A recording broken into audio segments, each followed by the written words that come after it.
Welcome back to another episode of the Hardcore Casual with your boy, Base the Kid. As always, please like and subscribe, share with a friend, a colleague, a relative, an associate, an enemy, and anyone in between. This is going to be a pretty quick video. I've got basis picks to do straight after this, as I'm going to be sort of traveling up and down over the weekends. I'm not going to get a chance to really drill down on a few other topics. But that being said, few bits and pieces I want to talk about, and they all kind of intertwine into each other. So with that being said, let's get into it. So as you know, in September, Canelo Alvarez will be taking on Jermell Charlo, and it has been billed as Undisputed versus Undisputed. However, that is only now going to be up until the point the bell rings for the very first round, as the WBO put out a statement essentially saying that Jermell Charlo will retain the WBO title up until he is announced in that ring, and then as soon as the bell rings, the title will become vacant, in which case Tim Tszyu will be elevated to full WBO champion, being that he is the interim champion right now. Personally, I don't have an issue with it because, you know, the Jermell Charlo was ordered or mandated, I should say, to fight Tim Tszyu back in, I think, May last year, so May 2020. It was supposed to initially take place in September. The fight was allowed to be pushed back to January, and then in, I believe it was October or November, you had Jermell, who then was reportedly suffered a broken or a hand injury, like a fracture in his hand, and subsequently the fight wasn't rescheduled, and then he's now taking on Canelo Alvarez. So a year and a half later, the mandatory still hasn't been satisfied, plus he's going up 2 weight divisions, and even after that fight, if he was to fight again, he probably wouldn't fight until maybe February or March of 2024.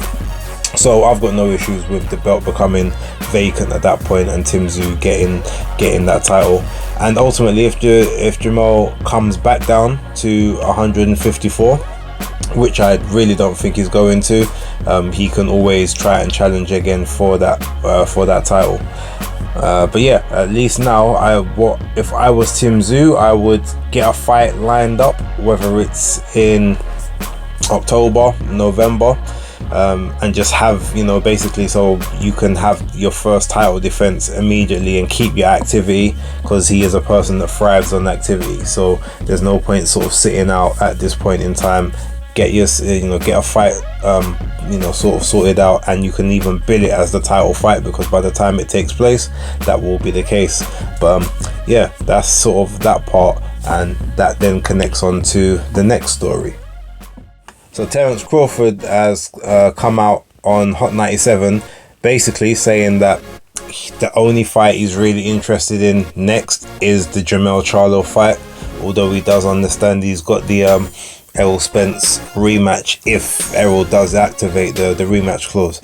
Now Errol has, I believe it's 31 days to activate it, so he's got until the end of August essentially to be able to activate that. If he doesn't, then Terence can either, I guess, wait until Jermell has his fight with Canelo, and then, you know, goads him into the ring for, I don't know, maybe sort of next year, February or May or something like that. Chances are it won't be at 54, because I doubt Jermell will be able to get himself back down there. However, I'm sure that Terence Crawford is willing to have that fight anywhere up to the level of 160 pounds. Now, I know that he initially wanted to become or tried to become undisputed in 3 weight classes. Obviously that can't happen now, just with the fact of, yeah, chances are Jermell is not going to retain those belts, and even if he does come down and defend those, then I guess Crawford would still have to see Tim Tszyu for that 4th one. That being said though, if Terence Crawford, if Errol Spence Jr. doesn't activate the rematch clause, if I was Terence Crawford personally, I would fight or sort of make an offer or try and make a play to fight Tim Tszyu whether in Australia or in, you know, or in the US for towards the end of the year, so we get another fight in sort of, you know, November, December time, and then that way, you know, make a play for that belt. If after that, you know, you can then get Charlo in the ring for the other 3, if that was the case, and make that another undisputed fight. And if that can't happen for whatever reason, hell, you see if Brian Mendoza's available, or some of the other champions, you just sort of have a couple belts to secure that legacy. 4-weight unified champion in 3 weights, undisputed in 2. To me it makes sense. But I can understand if he also doesn't necessarily care about winning the belts. He just wants to take out Charlo, because ultimately Charlo is the consensus guy at 154. Even if he's not going to be undisputed after September 30th, he is still the number 1 guy. He is still seen as undisputed because he never lost any of those belts in the ring. Like, it was stripped from him. So even if it was for no belts, you could still say I went up again and took on, you know, and took out the best of that division. And maybe that's an argument he could have, although I'm sure he would prefer having the hardware to sort of back up his claims as well, because in the annals of history, the belts will be shown. It won't always show you who the number 1 guy was. So we'll see sort of how that transpires. But yeah, ultimately, I support it if that's what he wants to do. But I do think that, you know, to be fair, a lot of the champions at 54 are low-hanging fruit at this point in time. So I would definitely have a look to sort of secure another couple of belts up there. Potentially even see if you can do something at 160 moving forward. But I mean, he's only got a few years left, or at the top, you know, sort of at his elite levels. So yeah, I guess he wants to choose those wisely and make the best, either the best money moves or only the fights that he particularly wants to take.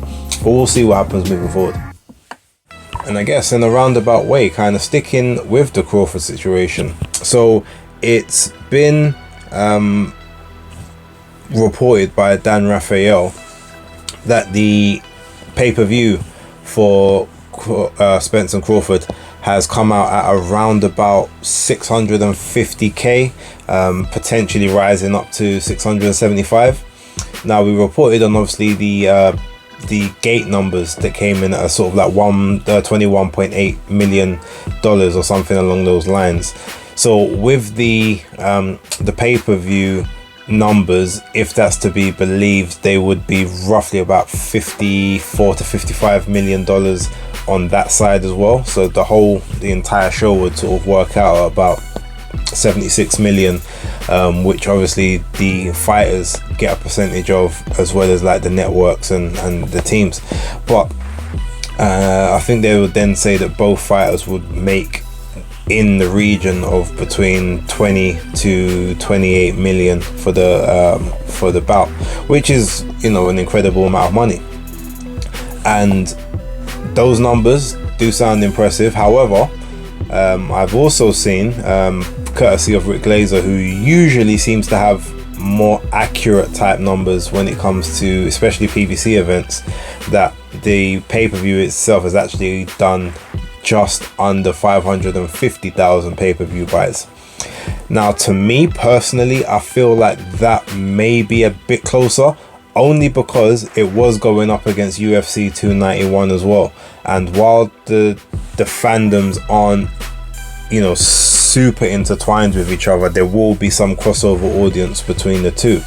And it just sort of makes sense that, and to me, I always felt like, well, if you look at Errol Spence's biggest numbers for on pay-per-view, I think was 340,000 with Mikey Garcia, and then it steadily dropped after that. And with Terence Crawford, his sort of biggest numbers, I think, was like 180,000 or something, somewhere along those lines, maybe 150. So obviously you put the two of those together, you theoretically say, well, it's about 480. But then you add on the fact that it's a bit of a super fight, which they will try and push a bit. And I always sort of kind of predicted the numbers would be somewhere between like 440 and you know, sort of 550, 560.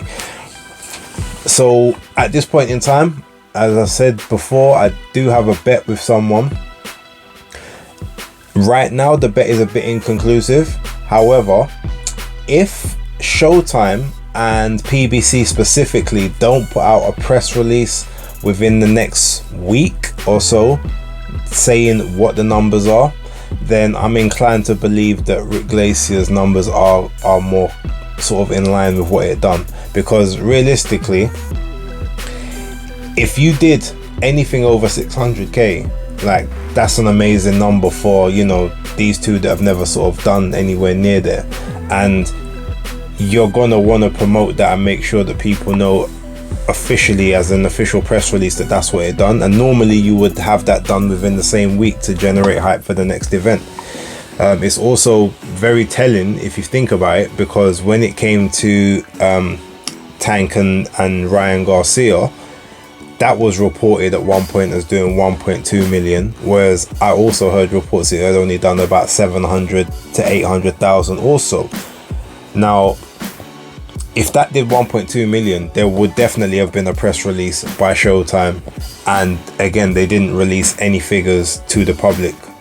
Whereas anytime that the Zone had a good pay-per-view run, whether it was global sales or whatever, they put out an official press release saying this is the numbers that it done, because to them it shows strength in the product. It, you know, basically it shows goodwill towards investors, potential investors, and towards the public to sort of get involved, like, oh, we put on events and stuff that people want to see.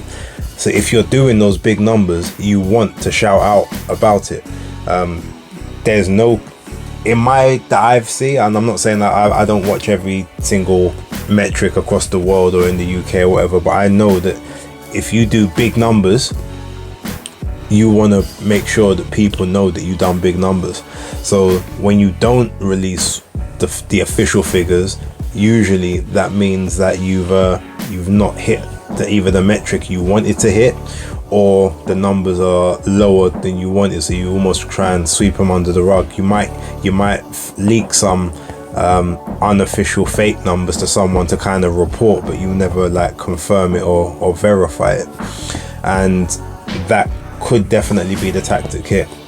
Now, to be honest, 550 or 650 or anywhere in between is still a brilliant number for them, especially, you know, showing that, yeah, you put those two together, you put the sort of the best fighting the best, quote unquote, or just at least making the fights that people want to see, and a good amount of people will, you know, obviously show up and show out and purchase that. So yeah, overall, either or, whether it's 550, 600, 650, 675, it's a good return, and at least it shows that, you know, people kind of showed up and showed out for a demographic that a lot of people don't think usually makes sense, you know, when you put the two of them together. So I'm happy for that in the very least.